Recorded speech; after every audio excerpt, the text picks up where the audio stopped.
Welcome back, dear friends, to the Crimson Academy's course on the Kitab-i-Iqan. In this section, we're covering paragraphs 175 through 184 of the Kitab-i-Iqan. His Holiness Baha'u'llah describes the veils of glory that prevent an individual from recognizing a new manifestation of God. He describes the religious leaders living in the days of a new manifestation of God, as well as terms such as the seal of the prophets among the veils of glory, hindering people from recognizing the truth. In this section, we're going to give you 5 following key points. The first is people have blindly followed and will continue to follow their religious leaders rather than investigating the truth for themselves. The next, the divines in every dispensation have hindered people from recognizing the truth. The third, terms such as the seal of the prophets in the holy books have hindered people from recognizing a new manifestation.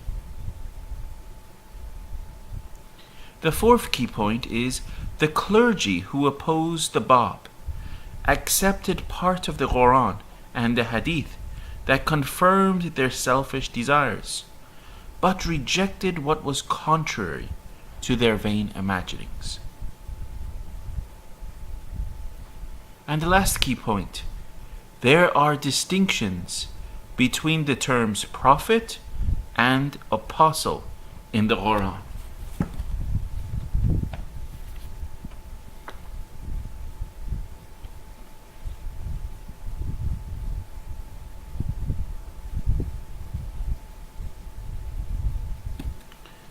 Very good. In paragraph 175, His Holiness Baha'u'llah quotes a hadith from Ali, the first Imam of Shia Islam, who asks the Muslims to break through the veils of glory. His Holiness Baha'u'llah describes the religious leaders living in the days of a new manifestation of God as one of those veils of glory. He cites 2 reasons for the failure of the religious leaders of the time to accept the new cause of God: lack of sound judgment and love of leadership. This is a theme that His Holiness Baha'u'llah has addressed earlier in the Kitab-i-Iqan. In this paragraph, His Holiness Baha'u'llah also cites the phrase, "They have thrust their fingers into their ears," from a section of the Quran describing the plight of the infidels at the time of Muhammad. In these verses, an infidel is described thus: like one who kindleth a fire, and when it hath thrown its light on all around him, God taketh away their light, and leaveth them in darkness. They cannot see, deaf, dumb, blind, therefore they shall not retrace their steps from error. Or like those who, when there cometh a storm cloud out of the heaven, big with darkness, thunder, and lightning, thrust their fingers into their ears, because of the thunderclap, for fear of death. God is round about the infidels. And friends, you can find this in the Quran, chapter 2, verses 17 through 19. These verses were also true for the clergy at the time of the Bab, who had turned a deaf ear to the divine melody. In paragraphs 175 through 177, His Holiness Baha'u'llah also raises the following points. Contrary to the counsel given by their manifestations of God, people have blindly followed and will continue to follow their religious leaders rather than investigating the truth for themselves. and the divines in every dispensation have hindered people from recognizing the truth. In paragraph 178, His Holiness Baha'u'llah refers to terms such as the seal of the prophets as other veils of glory that hinder people from recognizing the truth. And His Holiness Baha'u'llah cites two hadith to clarify the concept further. The first hadith is attributed to Imam Ali, the successor of Muhammad, according to Shia Islam. Ali was married to Fatima, the daughter of Muhammad, the Messenger of God. This hadith states, 1,000 Fatima I have espoused, all of whom were the daughters of Muhammad, son of Abdullah, the seal of the prophets. Baha'u'llah once more states that such a mysterious statement is only possible in a spiritual world in which there is neither beginning nor end. The second hadith, referred to in paragraph 179, is attributed to Imam Hussein, the son of Ali. It states, I was with 1,000 Adams. The interval between each and the next Adam was 50,000 years, and to each one of these I declared the successorship conferred upon my father. I have fought 1,000 battles in the path of God, the least and most insignificant of which was like the battle of Khaybar, in which battle my father fought and contended against the infidels. His Holiness Baha'u'llah then counsels the reader to strive to understand the mysteries of end, the return, and creation without beginning or end from this hadith. It is obvious that none of these traditions could be interpreted as events that occurred in the physical world. For example, Muhammad only had one daughter and Ali was married to her.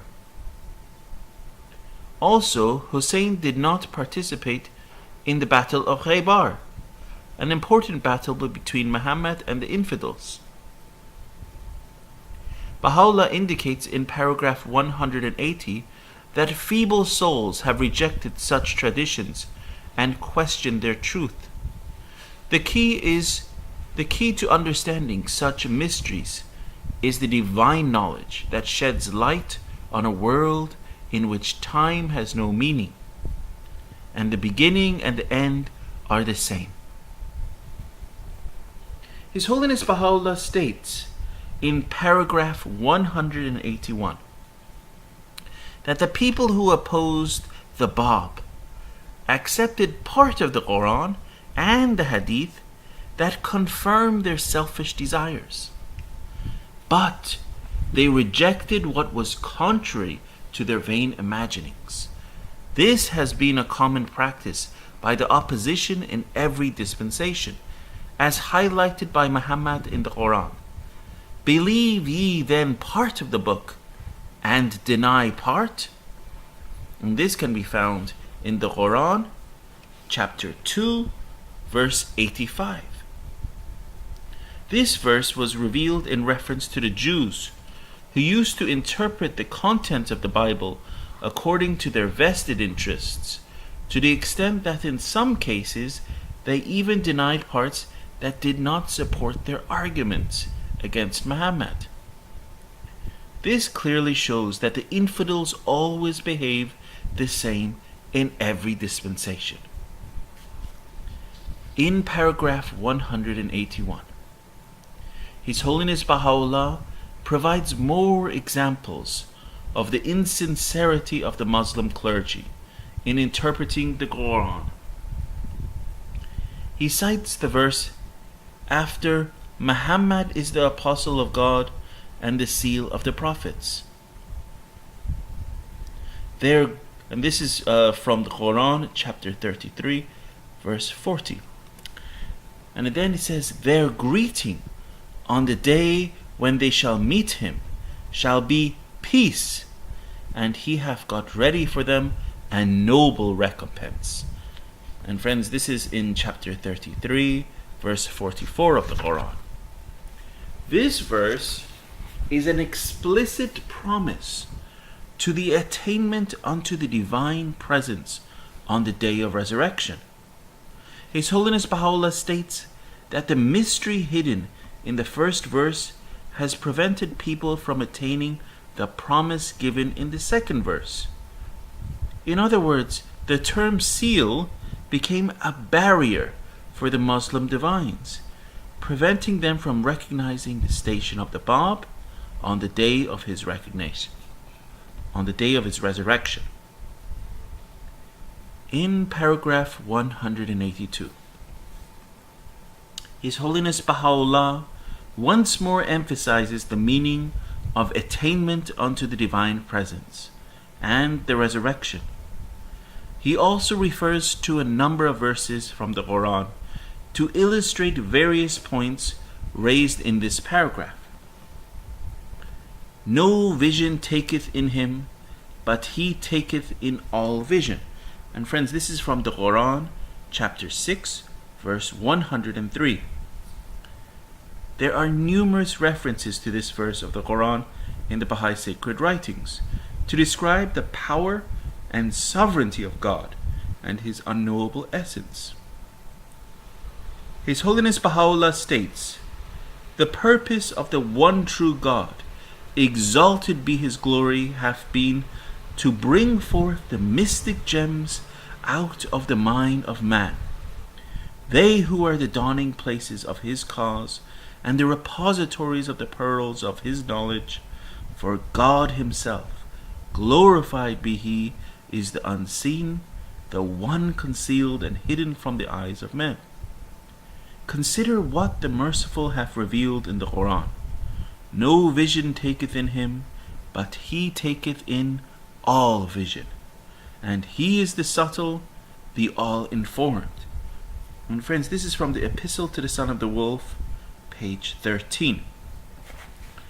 Elsewhere, His Holiness Baha'u'llah states, "God, the unknowable essence, the divine being, is immensely exalted beyond every human attribute, such as corporeal existence, ascent and descent, egress and regress. Far be it from his glory that human tongue should adequately recount his praise, or that human heart comprehend his fathomless mystery. He is, and hath ever been, veiled in the ancient eternity of his essence, and will remain in his reality everlastingly hidden from the sight of men. No vision taketh in him, but he taketh in all vision.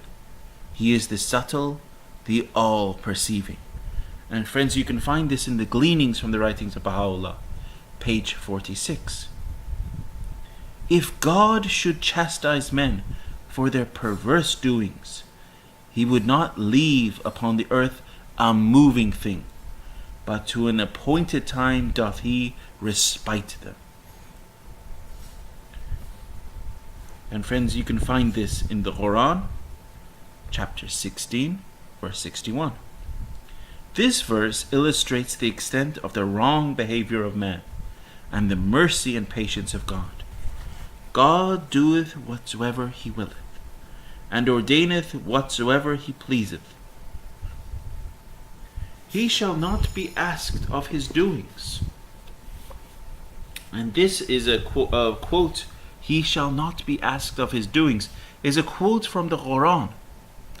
And this is in chapter 21, verse 23. And this verse, friends, describes the sovereign will of God and has been quoted by His Holiness Baha'u'llah in a number of his tablets. For example, he states, "We render thanks unto God for whatsoever hath befallen us, and we patiently endure the things he hath ordained in the past or will ordain in the future. In him have I placed my trust, and into his hands have I committed my cause. He will certainly repay all them that endure with patience and put their confidence in him. His is the creation and its empire. He exalteth whom he will, and whom he will he doth abase. He shall not be asked of his doings. He verily is the all-glorious, the Almighty. And friends, you can find this quote in the Gleanings from the Writings of Baha'u'llah, page 239. Many Baha'i scholars have addressed the theme of the seal of the prophets. They have shown the irrationality of claiming Muhammad to be the final manifestation of God, closing the door of revelation for eternity. One of the issues pursued is the difference between the terms prophet and apostle, and the implications this difference has on the meaning of this verse. The equivalent word to prophet in Arabic is nabi, which means foreteller, and corresponds to the Hebrew word for foreseer. And we can find this in M. Mustafa's book, Baha'u'llah, The Great Announcement of the Quran, page 34. According to the Old and New Testaments, certain people could foresee future events in their visions and dreams. Such individuals referred to as prophets.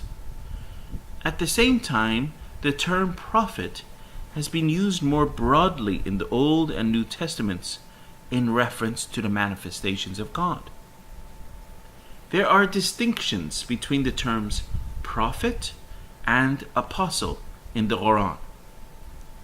Apostles, Rasul, are the manifestations of God, who have independent revelations from God and establish new laws and teachings.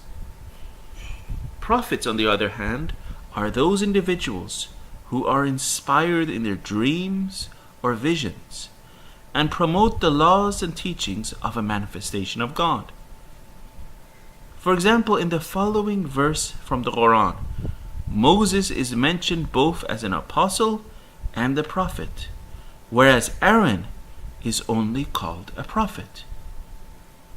And commemorate Moses in the book, for he was a man of purity. Moreover, he was an apostle, a prophet. From the right side of the mountain we called to him, and caused him to draw nigh to us for secret converse. And we bestowed upon him in our mercy his brother Aaron, a prophet. And friends, you can find this in the Quran, chapter 19, verses 52 through 54. Hence, according to this argument, if the term seal of the prophets indicates any finality, it is that Muhammad is the last prophet, not the last apostle or manifestation of God. This argument is further strengthened by a hadith narrated from Muhammad, as recorded in the Kitáb-i-Íqán comment of Bukhari. The children of Israel were governed by prophets. Whenever a prophet passed away, another succeeded him. But there shall be no prophets to succeed me, rather there will be caliphs or imams. You can find this reference in M. Mustafa's book, Baha'u'llah, The Great Announcement of the Quran, page 36. The distinction between prophets and apostles has also been identified in Islamic jurisprudence. According to Imam Shafi, and this is also a reference to M. Mustafa's book, Baha'u'llah, The Great Announcement of the Quran, page 37, we should believe in the prophets and the apostles of God, each and all. The distinction characterizing the two categories lies in this, that the apostle of God is he who brings the law, while the prophets are reared under the law brought by the apostles of God. Hence, each apostle is simultaneously a prophet, whereas a prophet is not endued with the same characteristics of the apostle. Thank you, dear friends.